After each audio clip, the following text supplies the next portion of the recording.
नमस्कार, फाइटर समाचार में आपका स्वागत है। पेश आज 15 जनवरी सुबह 6 बजे राजस्थान की खास खबरें। राजधानी जयपुर के बस्सी उपखंड क्षेत्र के ग्राम विमलपुरा में एक खेत के फार्म पॉन्ड में कृषि कार्य करते समय फिसलकर पानी में डूब रहे छोटे भाई को बचाने के प्रयास में बड़ी बहन भी डूब गई। इस हृदय विदारक हादसे में दोनों की मौत हो गई। घटना के बाद गांव में गमगीन माहौल हो गया। परिजनों की सूचना पर पहुंचे देवगांव पुलिस चौकी प्रभारी रामराज मीना ने फार्म पॉन्ड के दलदल में फंसे फैलीराम मीना के 18 वर्षीय पुत्र कमलेश व 21 वर्षीय पुत्री पूजा को खासी मशक्कत के बाद बाहर निकाला। तुंगा थाना पुलिस और परिजन दोनों को सीएचसी लेकर पहुंचे, जहां चिकित्सकों ने दोनों भाई बहन को मृत घोषित कर दिया। दोनों भाई बहन के पौंड में फंसने का दलदल के साथ एक कारण करंट भी माना जा रहा है। प्रत्यक्षदर्शियों ने बताया कि पौंड में विद्युत मोटर लगी हुई थी, संभवतः जिससे करंट फैलने से भी मृत्यु हो सकती है। बाद में ग्रामीणों ने मोटर के तार हटा दिए थे। स्पेशल टास्क फोर्स ने अंतर्राष्ट्रीय भारत पाक सीमा के पास पंजाब के अमृतसर जिले के धनौए कला गांव में आरडीएक्स की बड़ी खेप बरामद की है। इसी के साथ पाकिस्तान की पंजाब विधानसभा चुनाव के दौरान बड़ा धमाका करने की साजिश नाकाम कर दी है। पकड़ा गया आरडीएक्स बड़ी मात्रा में बताया जा रहा है। एसटीएफ के अधिकारी और लोकल पुलिस आरोपियों का सुराग जुटाने में लगी है, जिन्होंने आरडीएक्स की खेप उठाकर सुरक्षित ठिकाने लगानी थी। बरामदगी के बाद सुरक्षा एजेंसियां अलर्ट है और सीमा पर रहने वाले तस्करों की तलाश में जुटी हैं। मीडिया से मिली जानकारी के अनुसार 4 संदिग्धों को राउंड अप कर पूछताछ की जा रही है। एसटीएफ को सूचना मिली थी कि धनौए कला गांव की खेतों में आरडीएक्स छुपा कर रखा गया है। कार्रवाई करते हुए एसटीएफ ने आरडीएक्स की उक्त खेत को कब्जे में ले लिया। देश में कोरोना की तीसरी लहर जारी है। इस बीच खबर आ रही है कि संसद का बजट सत्र की शुरुआत 31 जनवरी से होने वाली है। इस दौरान वित्त मंत्री निर्मला सीतारमण 1 फरवरी को वित्तीय वर्ष 2022-23 का बजट पेश करेंगी। आपको बता दें कि कोरोना संक्रमण के बीच वह एक और बजट पेश करने जा रही हैं।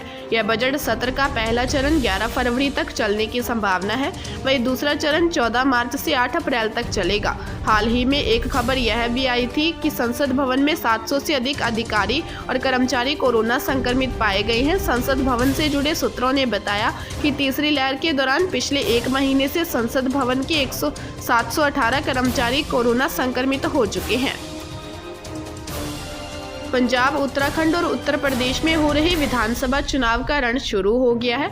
अब इस रण में गहलोत सरकार के मंत्री, विधायक और संगठन के नेता भी इन 3 राज्यों में चुनाव प्रबंधन और बूथ मैनेजमेंट करते हुए नजर आएंगे। बताया जा रहा है कि गहलोत मंत्रिमंडल के तमाम मंत्री, कांग्रेस पार्टी के तमाम विधायकों और संगठन के नेताओं को तीनों राज्यों में अलग अलग चुनाव प्रचार की जिम्मेदारी देने की तैयारी है।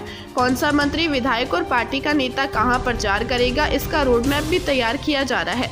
अखिल भारतीय कांग्रेस कमेटी की ओर से भी इन 3 राज्यों के लिए जल्द ही राजस्थान के नेताओं को जिम्मेदारी दी जा सकती है। दरअसल राजस्थान कांग्रेस के नेताओं को 3 राज्यों के प्रचार की जिम्मेदारी मिलने की संभावना इसलिए भी ज्यादा है क्योंकि तीनों राज्यों प्रभारियों का संबंध राजस्थान से है। अब तक का ट्रेंड है कि राजस्थान में मकर संक्रांति के बाद ठंड का असर कम हो जाता है। यदि आप भी ऐसा ही मानकर चल रहे हैं तो सावधान रहिएगा। इस साल ठंड इतनी जल्दी नहीं जाने वाली है, उल्टा ठंड कम होने की बजाय बढ़ेगी। इसका असर फरवरी तक रहेगा। एक्सपर्ट्स का दावा है कि उदयपुर के अलावा प्रदेश के अन्य संभाग में सर्दी का असर ज्यादा रहेगा।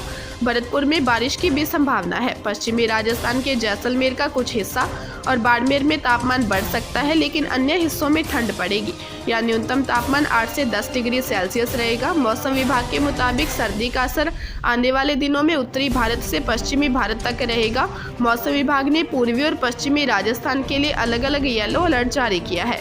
इसमें पश्चिमी राजस्थान में बीकानेर संभाग के 4 जिले बीकानेर, हनुमानगढ़, चूरू और श्रीगंगानगर में येलो अलर्ट है। यहाँ दिन में शीतलहर चल सकती है, घना कोहरा भी रहेगा। कोटा शहर की गुमानपुरा थाना पुलिस ने मृत व्यक्ति के खाते से लाखों रुपए निकालने का मामला सामने आया है। इस मामले में 3 आरोपियों को भी पुलिस ने गिरफ्तार कर लिया है। आरोपियों ने व्यक्ति की मौत के बाद उसकी चेकबुक से 5 बार में 15,90,000 की रकम निकाली थी। पुलिस ने इस मामले में मकान मालिक के बेटे, एसबीआई बैंक के चपरासी समेत 3 को गिरफ्तार किया है। गुमानपुरा थाना सीआई लखनलाल मीना ने बताया कि 20 नवंबर 2020 को पाटनपोल निवासी पवन की अधरशिला दादाबाड़ी इलाके में अकाल मौत हो गई थी। पवन जलदाय विभाग रामगंज मंडी में कनिष्ठ लिपिक के पद पर कार्य था। कर्नाटक के दावणगेरे जिले में शुक्रवार को तड़के एक कार के सड़क डिवाइडर से टकरा जाने के कारण 7 लोगों की मौत हो गई।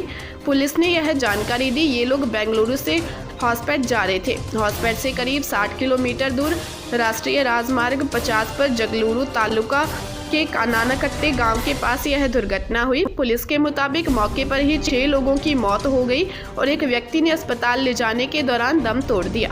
घटना में मारे गए सभी लोग यादगीर जिले के निवासी थे। पुलिस मामले की जांच कर रही है। बीकानेर जिले में गैस गोदाम में गैस से भरे 53 सिलेंडर चोरी होने की घटना सामने आई है, जिसके बाद पुलिस ने घटनास्थल पर पहुंचकर मौका मुआयना किया। बता दें कि घटना महाजन पुलिस थाना क्षेत्र के जैतपुर गांव की रोही में स्थित इंडेन गैस गोदाम की है, जहां गैस एजेंसी संचालक राजेंद्र महला ने पुलिस को गोदाम से गैस सिलेंडर चोरी की सूचना दी।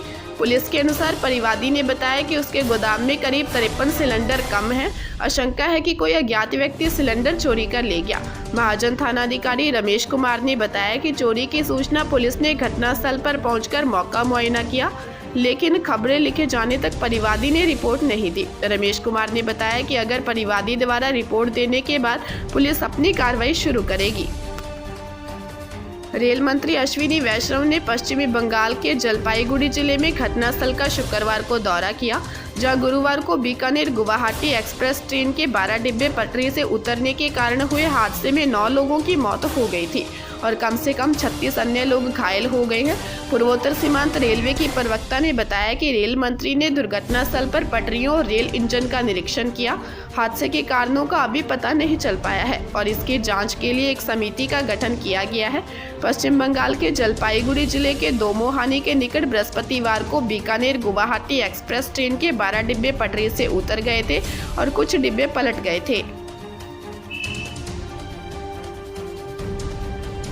ताजा तरीन खबरों के लिए फाइटर न्यूज को सब्सक्राइब करें और बेल आइकन को प्रेस करें ताकि नई न्यूज अपडेट होते ही आपके फोन की घंटी बज जाए।